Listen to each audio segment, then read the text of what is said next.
Warning: some viewers may find the following content highly disturbing and controversial.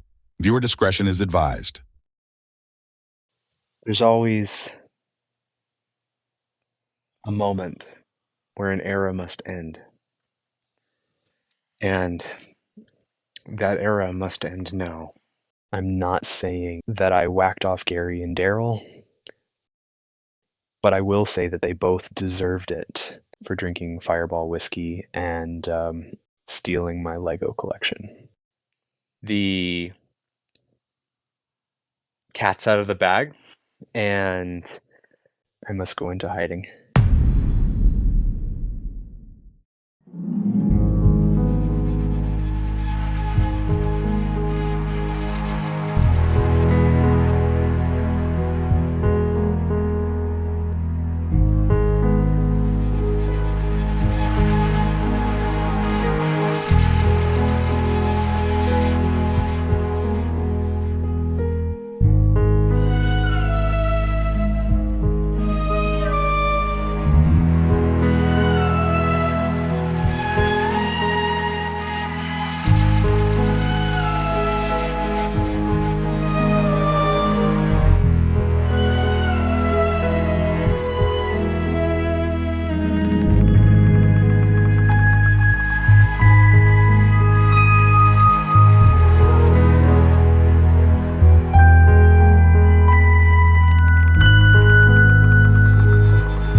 Lehi, Utah, renowned for its tranquil landscapes and close-knit community, harbors a chilling tale of betrayal and mystery. This is the story of Carson O. Kimball, a man of faith, a chili enthusiast, and the alleged perpetrator of a series of heinous crimes that shook this tranquil town to its core. Carson was born a native of Lehi, but from the start, his life was marked by confusion and secrecy. For the first 5 years, his parents mistakenly believed he was female, the result of a condition known as an inverted penis. Carson was raised Catholic, but he insists that his baptism was invalid. According to him, the water used during the ceremony was scalding hot, leaving him with third-degree burns. He believes this traumatic experience voided the sacrament. As Carson grew older, he spent countless hours in the kitchen with his mother, trying to earn his father's elusive approval. His father's favorite dish was brisket chili, and Carson became fixated on perfecting it, hoping that by mastering the recipe, he could finally win the affection that had always seemed just out of reach. As he moved into his teenage years, his troubled nature became increasingly evident. He was notorious for manipulating friends and family, using deceit and charm to get whatever he desired. But beneath his calculating exterior, a darker side simmered, a streak of violence that would soon leave a lasting mark on those around him. I've known Carson since we were young kids. He would have violent outbursts when something didn't go his way. There's even a rumor going around town that he whacked off his dog Kimball. Once Carson turned 18, he dedicated his days to missionary work with his church. While by night, he worked as a boom operator for a homosexual pornography production company called Gapers. Beyond that, his past remains a mystery, leaving many questions unanswered about the man who would later become entangled in a web of deceit and murder. Hello everyone, and welcome to another episode of Mormon Talk. I'm Carson O. Kimball. And I'm Brett O'Call. Disenchanted with his wife, child, and mundane life, Carson launched a call-in show called Mormon Talk. Under the guise of discussing faith, he aimed to convert viewers to his radical beliefs. He enlisted 3 of his friends to join his show, occasional guest hosts Fred A. Phillips and Brocken Richards, along with his permanent co-host and secret lover, Brett O'Call, who was later asked to leave the show over controversies that will be discussed later in this program. This group, infamously known as the Mormon Talk Crew, had a reputation that stretched far beyond their seemingly innocuous name.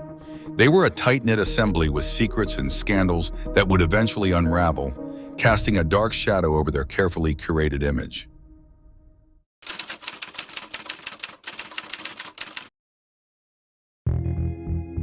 Gary and Darryl, 2 homeless men, became the first victims in a chilling saga orchestrated by Carson O. Kimball. During Christmas, he extended shelter and kindness to them, only to discover they were stealing from him and indulging in alcohol. What you got here? A little fireball, you know? You tempting me. You tempting me. Take a sip, man. You just one sip. It smells good, don't it?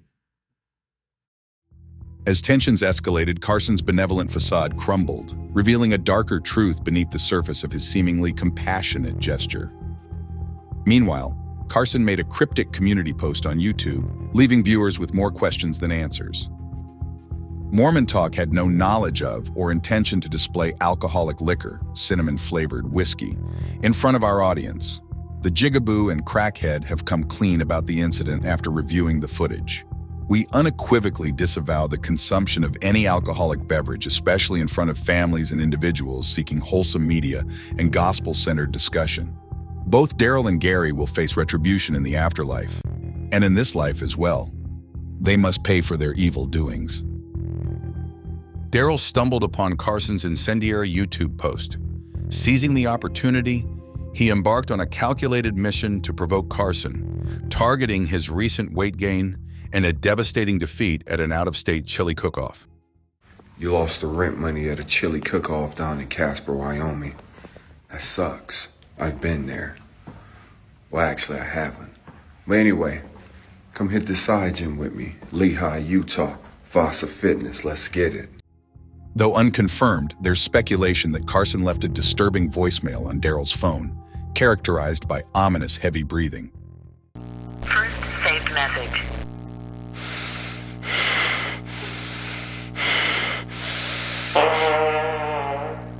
Oops. End of message. The following day, the lifeless bodies of Gary and Darryl were discovered beneath the bridge they once called home. And at the crime scene, investigators were perplexed by the absence of tangible evidence, except for a suspicious receipt in Darryl's pocket for an obscenely large order of Wendy's chili. With no discernible leads, law enforcement reluctantly concluded that the murders appeared to be a random act of violence, leaving the community gripped by fear and uncertainty. The police eventually secured a warrant to search through Darryl's phone. Upon accessing his Grindr profile, they uncovered a series of crude voice message exchanges from Carson and Darryl. I'm over here stroking my dick. I got lotion on my dick right now. I'm just stroking my shit. I'm horny as fuck, man. I'm a freak, man. Like, for real. A jogger came forward reporting that they saw a hooded man walking briskly away from the crime scene around the time the whacking-offs occurred. Based on her description, investigators have produced this sketch of the suspect, hoping it will lead to further clues in the case. A week later, a caller close to both Gary and Darryl phoned in to express their grief. During the broadcast, an anonymous chatter suggested that Carson might have been involved in the tragic events. This triggered an unprecedented and disturbing change in Carson's behavior. Whoever sent that message when someone's calling in with something so tragic and real, shame on you. Shame on you, and congratulations. You win the annual award, okay? You are the biggest of the entire circus. Congratulations. Now take your and put them back in your pocket. Thank you for tuning in. My name is Carson Owen Kimball. My name is Frederick A. Phillips. Fred A. Phillips, a figure intertwined with Carson's past, attended the same schools during their upbringing, fostering a connection forged in the crucible of familiarity. Their enduring friendship, tinged with a loyalty and shared history, bore witness to Fred's unwavering devotion to the Mormon faith, mirroring Carson's own religious convictions. Like the rest of the Mormon Talk crew, Fred had a long history of run-ins with the law. Known for his passive nature, Fred would often take the fall for Carson's petty crimes, displaying a troubling pattern of submissiveness. When you're isolated by yourself and you're eating, maybe gluttonous foods, and you're not in distance with any of your family or friends, like even if you're playing a game that has an online chat feature and you just disable that and you're just isolating yourself, you start to become so disconnected with reality that things start to become indistinguishable from what's real and what's fake. We get so caught up in these virtual worlds that it literally just can shatter your soul. And Fred would know this firsthand. For the majority of his time, Fred was deeply involved as a moderator on numerous Discord servers focused on binge eating. He was notorious within these online communities for holding a Guinness World Record for eating the most pizza slices in 1 hour. Eventually, he pivoted to creating mukbang vlogs, a decision that saw him balloon to over 300 pounds within a year. As a co-host of Mormon Talk, Fred's presence further solidified their bond, shaping the trajectory of their intertwined lives. That was before what some would later dub the quote-unquote chilly October night. The Church of Jesus Christ of Latter-day Saints in Lehi, Utah, sets the stage for the next installment in our saga. Carson resided a mere 2 miles from its hallowed grounds, a proximity juxtaposed with his annual participation in the chili cook-off, a tradition fraught with significance in the unfolding narrative.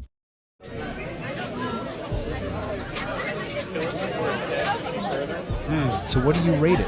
It's a nice spice, nice and warm. 7.6. Smoked brisket chili. Don't say brisket. Got a little crispy topping on there with some blue cheese. Phenomenal. Carson found himself in a blatant conflict of interest as both the host and a contender in the competition.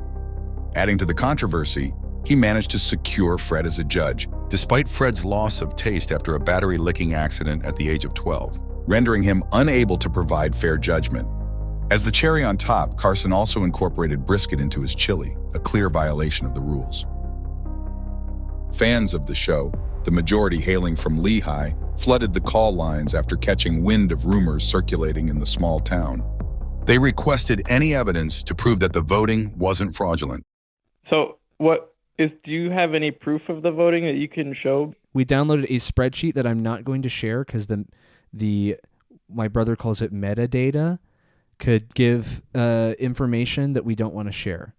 But there's a spreadsheet. But if you pull the spreadsheet out, no, we're not going to do that. No, we're not going to go through that effort. Then I'm going to hang up on you, you We are not going to jump through flaming hoops and do back handsprings and bend over each other backwards to show everyone these votes.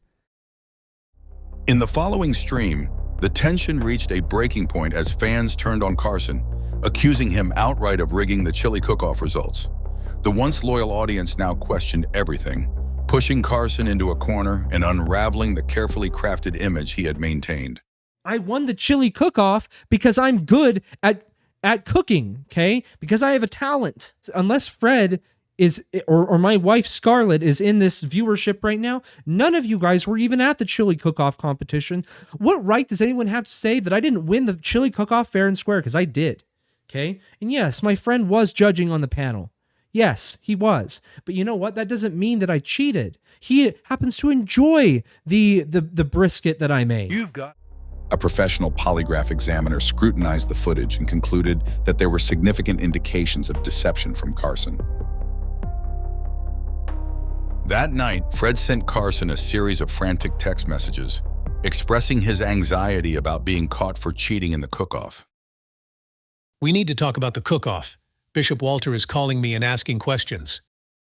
Stick to the plan. This will blow over. I'm not sure how much longer I can last. He knows I lost my taste. Keep quiet or watch your back. Shortly after, Fred went to bed for the last time.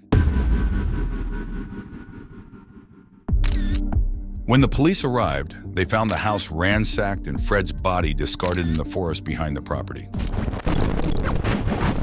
Despite the absence of physical evidence, the chilling text messages pointed directly to Carson, implicating him in ways that were impossible to ignore.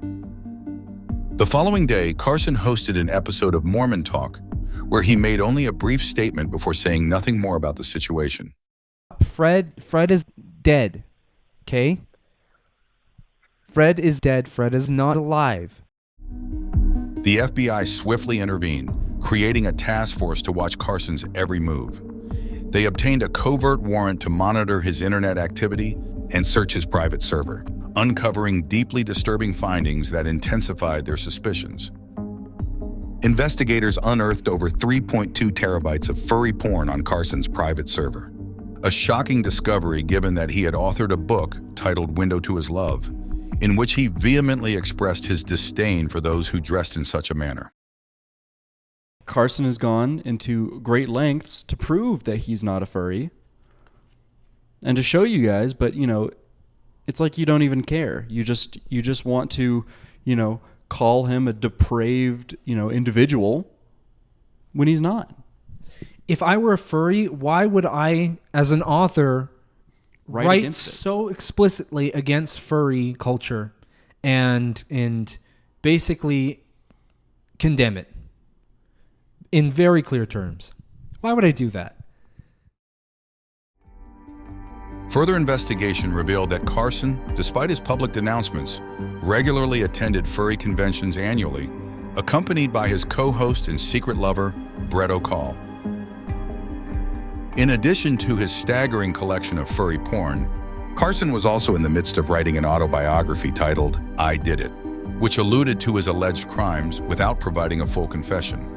In the book, he ominously stated, "When a person whacks someone off, they tend to leave clues everywhere. Not me, though. I'm completely clueless." The FBI delved into Carson's search history and uncovered several alarming purchases made prior to each whacking off. Among these were gloves, hefty bags, and a 55-gallon drum of lube. Carson had inexplicably spent over $1,800 on the lubricant, leaving investigators to speculate on its sinister purpose. Ironically, he could have saved money by using today's sponsor, Honey, the browser add-on that finds coupons with just one click. Sign up now using the code Carson is guilty to receive an additional 5% off your next purchase. Late one night, Carson initiated a live stream from his phone, his voice low and tense as he spoke briefly about Fred's funeral. The atmosphere was eerie, the details vague, but the timing of his stream raised unsettling questions. Did Carson poison the funeral chili cook-off? There's a lot of difficult things happening in the world. There's a lot of scary things happening even. This is the cultural hall of a stake center. And today was the funeral of someone very dear to me. You see, during the funeral, it was a funeral slash chili cook-off. And there were just an absolute litany of different chilies full of colorful vegetables and things like that. But because of an issue with the kitchen here at the church, a very serious issue, people over the course of a couple hours, the entire elders quorum were feeling very, very sick. And as it happened, almost everyone started having nausea and vomiting at the funeral.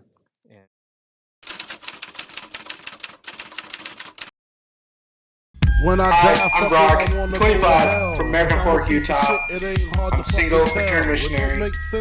Brock N. Word Richards, a native of Lehi, Utah, wasn't particularly close to Carson O. Kimball, but knew him as an acquaintance through their shared attendance at the same school, an LDS church.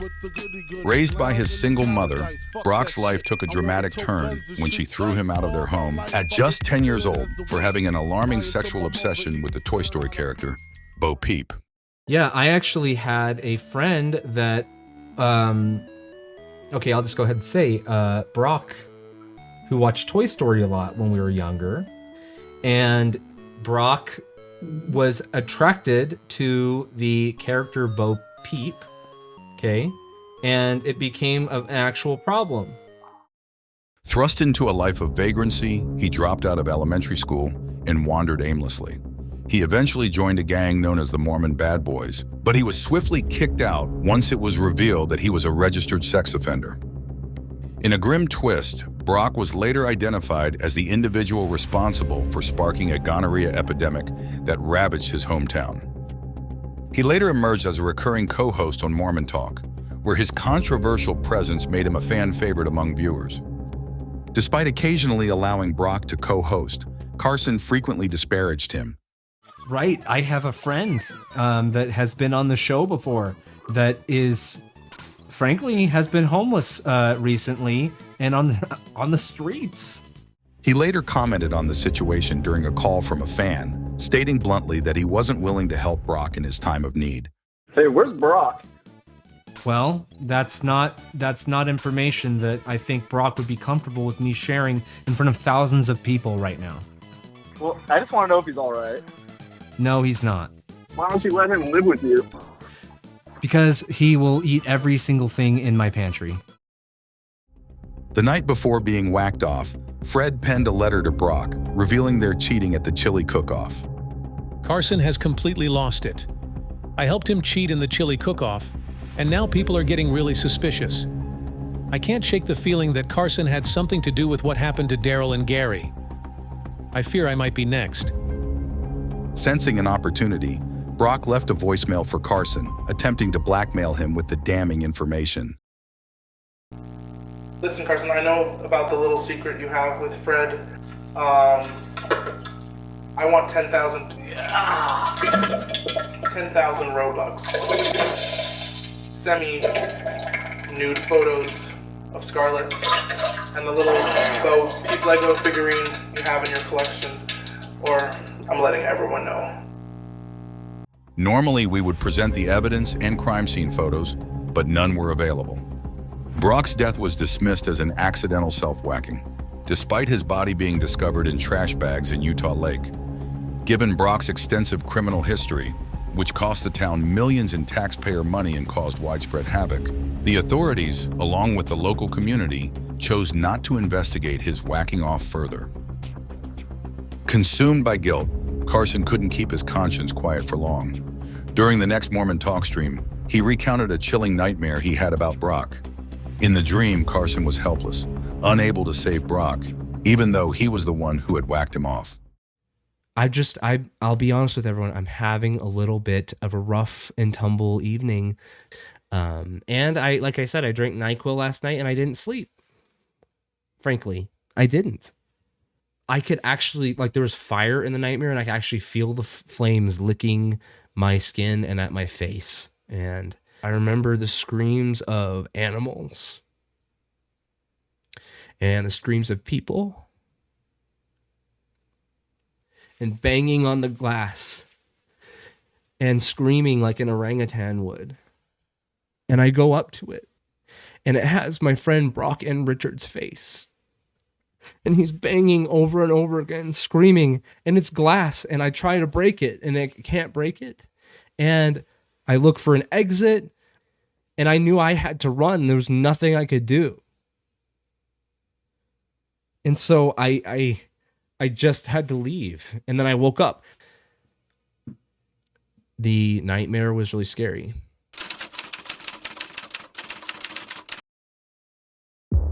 Brett O'Call grew up in Lehigh within a strict, militant family.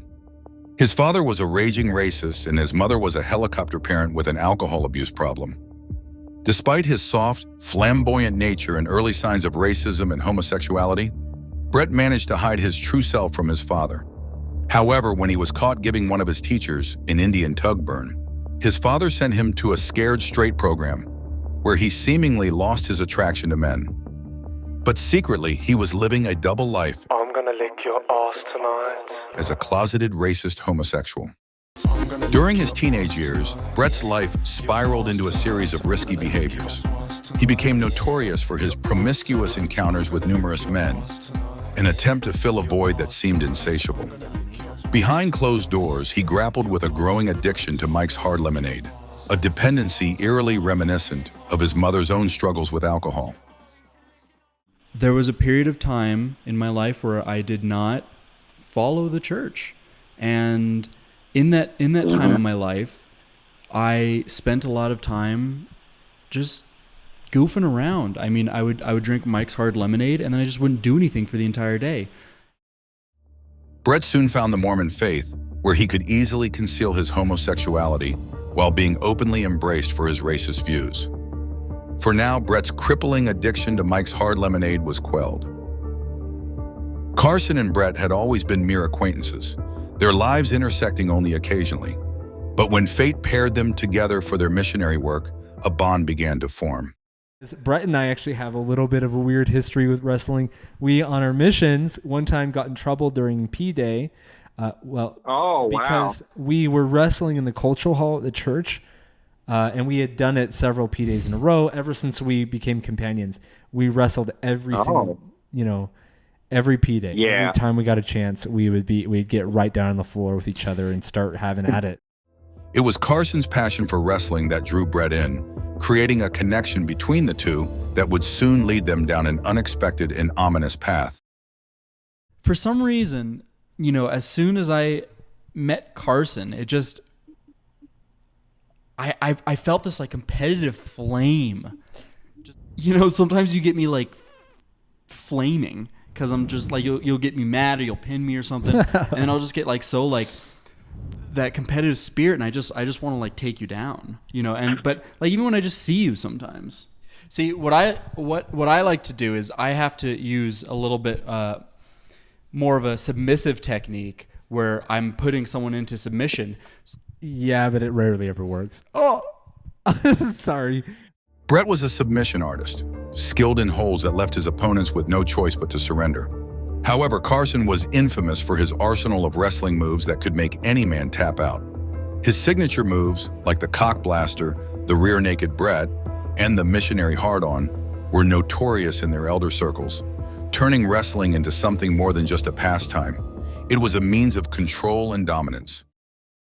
Well, but Carson has a lot of power. When you think you've got him pinned, he's got a lot of power that he can just pull out and completely overtake you when you least expect it. So I think a power bottom, I wouldn't define you by that, but I think you definitely have that power bottom in you. This might sound like flexing, but I know what Brett's talking about. I do this thing where I kind of like, I don't take this the wrong way, where I kind of like want more of a challenge. So I'll let, Brett or whoever get on top. Yeah. I will. Uh-huh. And then right when they least expect it and they think that things are going in their favor, we'll flip over and change positions. And then all of a sudden Brett's, screaming for help. You know what I mean? After their mission in North Korea, both Carson and Brett got married and had children. But it was evident that their wives were oblivious to their secret love affair. Their bond deepened after they launched their Mormon call-in show. Fans of the show, who knew them personally, could sense they were putting up a charade despite their vehement denials. That anti-Mormon that posted the temple video is splashing lies that Brett and I have a homosexual relationship that was exacerbated by self-touching. Carson and Brett were not only involved in self-touching, but also cross-dressing, as they were active members of a local chapter of transvestites. Beyond their participation in a cult-like call-in show, cross-dressing and furry obsession, Brett shared Carson's intense love of chili. He often traveled out of state to join Carson at chili cook-offs. Brett became deeply entangled in Carson's obsession with perfecting brisket chili. Adding his own twisted contribution to the recipe, he concocted a secret sauce, a sinister blend he dubbed Call's Ultimate Mix, or CUM for short.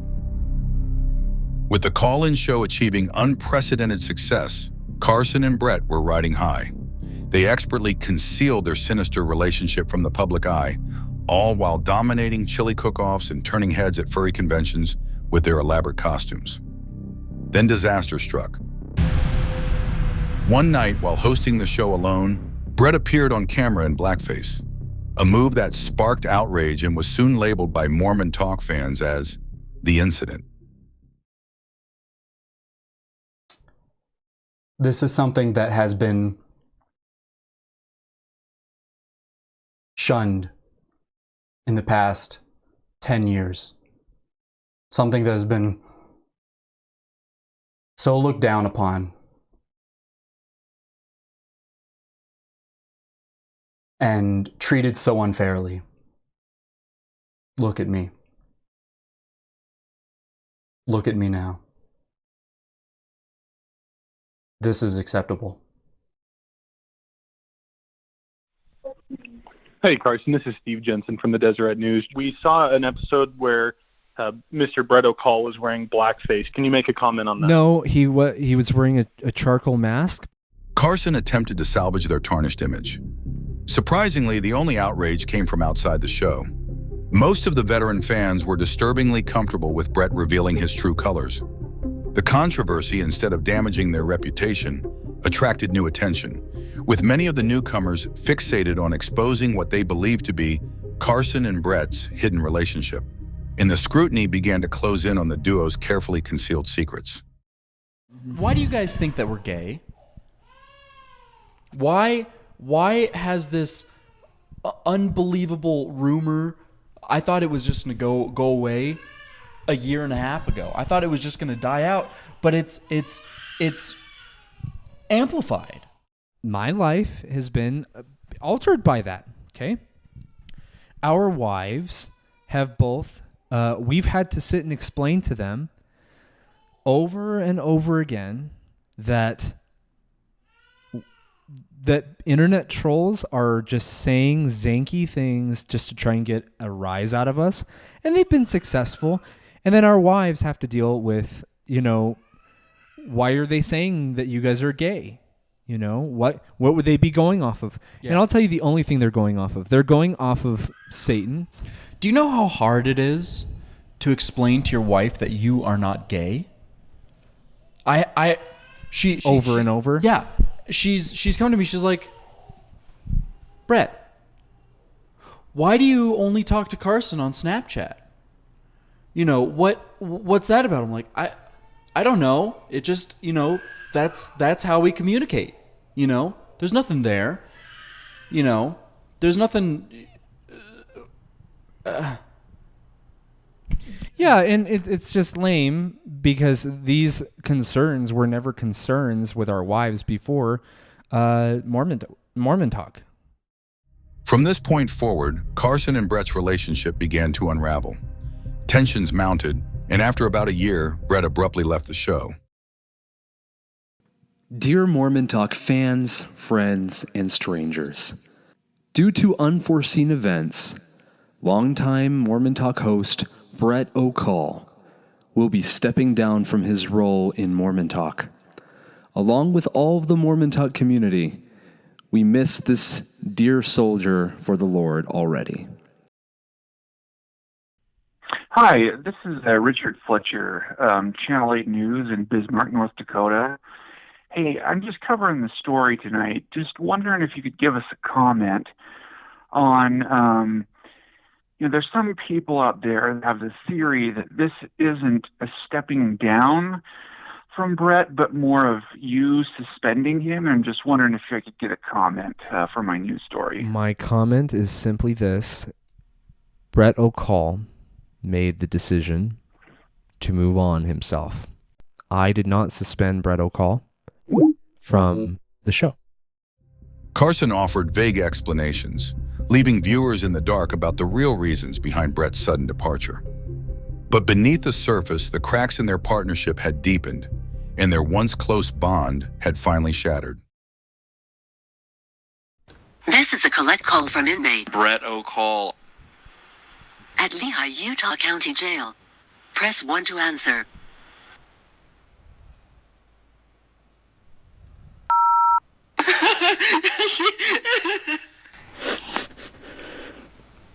You have to bail me out. Hold on. You have to bail me out. Carson. Hello? You have to bail me out.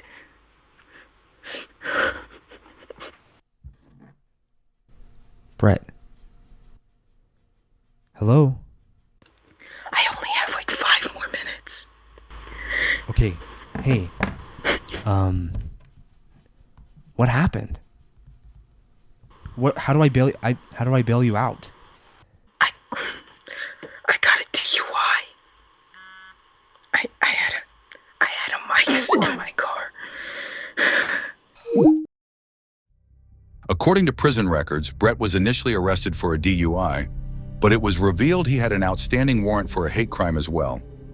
The charge stemmed from his infamous blackface incident on Mormon Talk. He faced the grim prospect of a life sentence, despite the judge being a member of his local cock and ball torture club. Astonishingly, just a few months later, chaos erupted in the prison during a violent brawl. In the midst of the lockdown, several inmates managed to escape, and among them was Brett. He vanished into hiding, slipping off the radar entirely. Neighbors in the trailer park reported hearing loud yelling and fighting from two men next door. Though Brett had been missing since his prison escape, investigators discovered many of his personal belongings inside a trailer owned by his uncle. No remains were found, but the police treated the case as a homicide.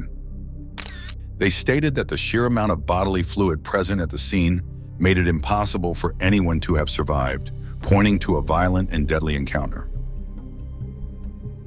When the erectoplasm was confirmed to be a match for Brett, fear rippled through the Mormon Talk fan base. Carson, visibly shaken, addressed his viewers, delivering the grim news. Brett had been whacked off. Did he pass away? Yes, he passed away. He passed on? He has passed on. And he's never coming back again. At this gruesome crime scene, local police, in cooperation with the FBI, have found few clues. However, the top suspect repeatedly emerging is Lehigh native Carson O. Kimball. That's really tragic, because you just don't expect something like that to happen in a quiet little neighborhood like this. A paparazzi caught a photo of Carson shortly after the news segment was released. In a desperate attempt to clear his name, Carson approached local police, offering an alibi that he had been out of town at a chili cook-off during the time of the incident.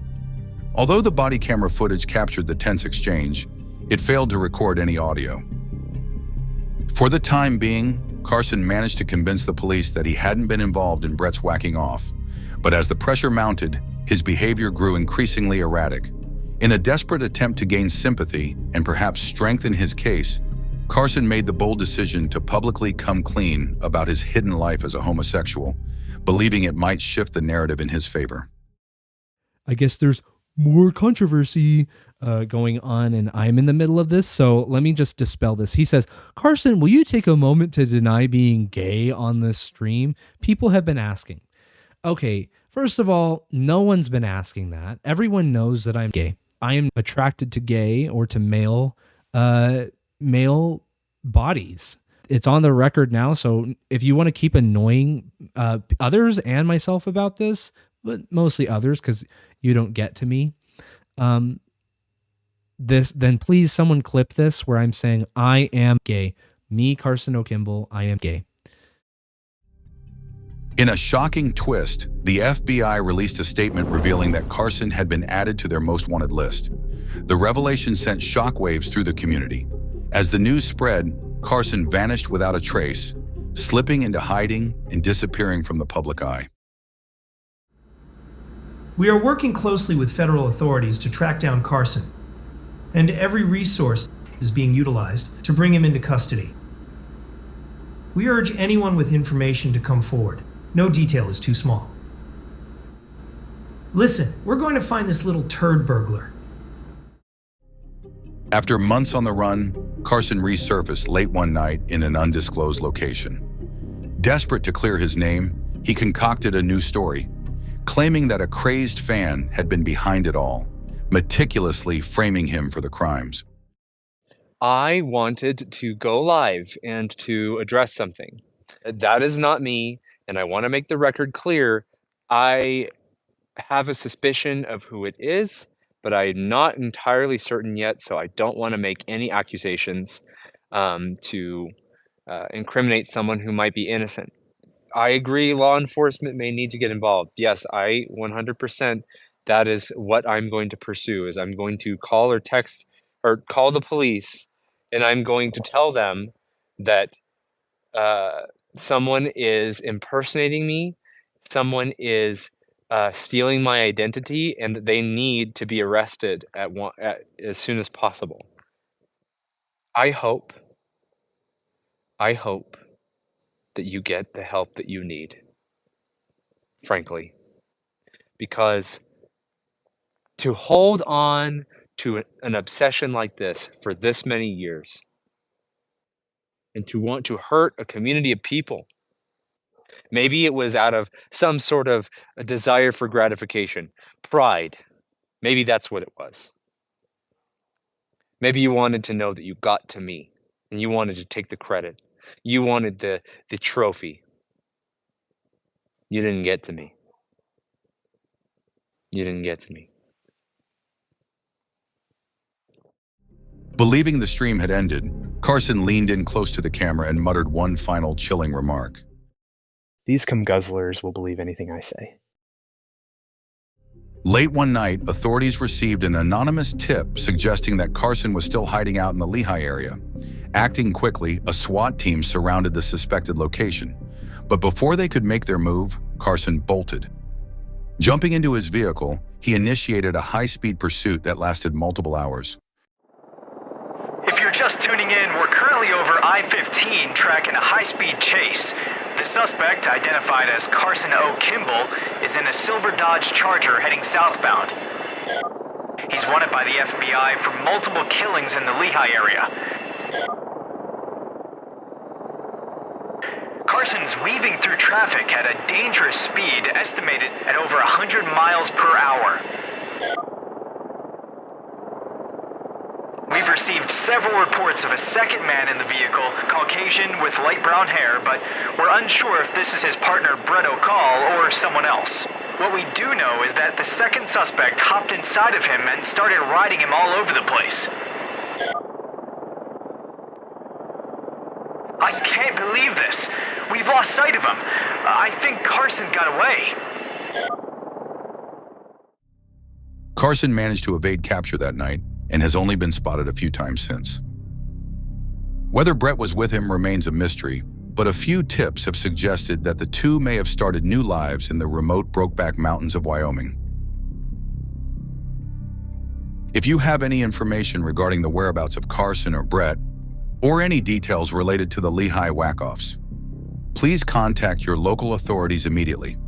Your tip could be crucial in solving this case. I wrote a song for Brett, and I'd like everyone to hear it.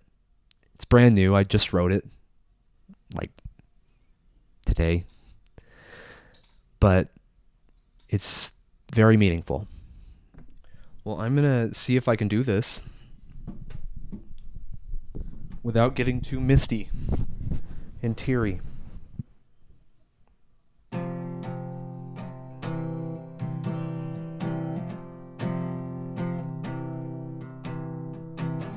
My friend, it's been so long. Glance back down the road, look how far we've come. Whoa. Tears, triumph, and counsel shared carried me when I was weak and when I was scared. Whoa. Love in my heart will burn even if your name's not there when the pages turn. You'll always be my best friend, and somewhere down the road we will unite again. Oh brother, please don't forget the battles we've won and what we'll do, yeah. 'Cause I know you are my eternal friend.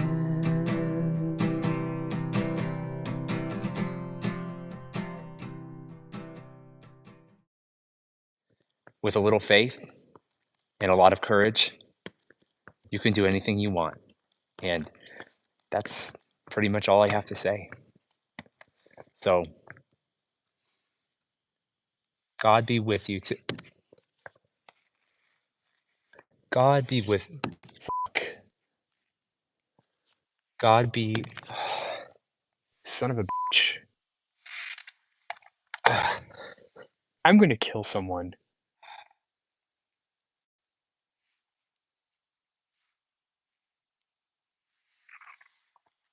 God be with you till we meet again.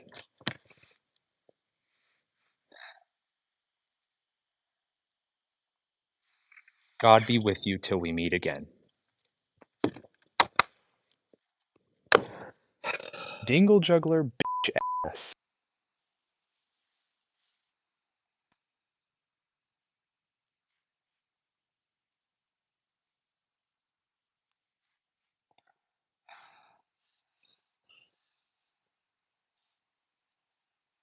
Stay, you fucking beanbag.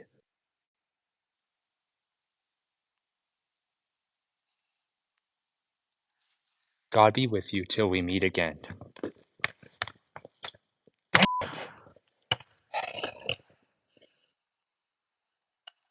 Do you need me to hold it for you, Carson?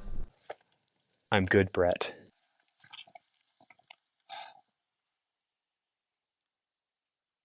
God be with you till we meet again.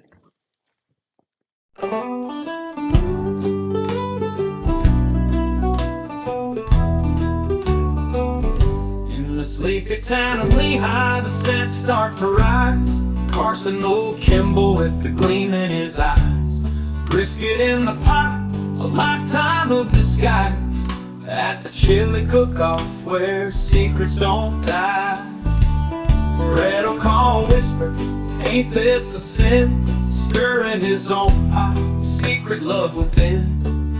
In the crowd they stand, their hearts wearing thin. But in the shadows, there's a darker wind.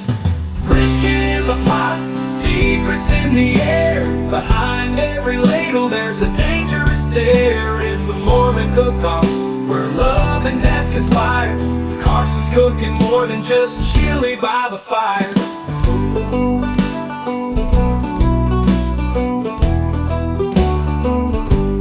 Friends come tasting, unaware of his plan. Beneath the friendly mask lies a deadly man. Each bite savored by the unsuspecting clan. Carson's recipe, a cold calculated hand. Brett's chili simmers, but it's danger he smells. In the bubbling broth where darkness dwells. Love in secret, but can't break the spells of chili and murder, where truth never tells. Brisket in the pot, secrets in the air. Behind every ladle there's a dangerous dare. In the Mormon cook-off, where love and death conspire, Carson's cooking more than just chili by the fire.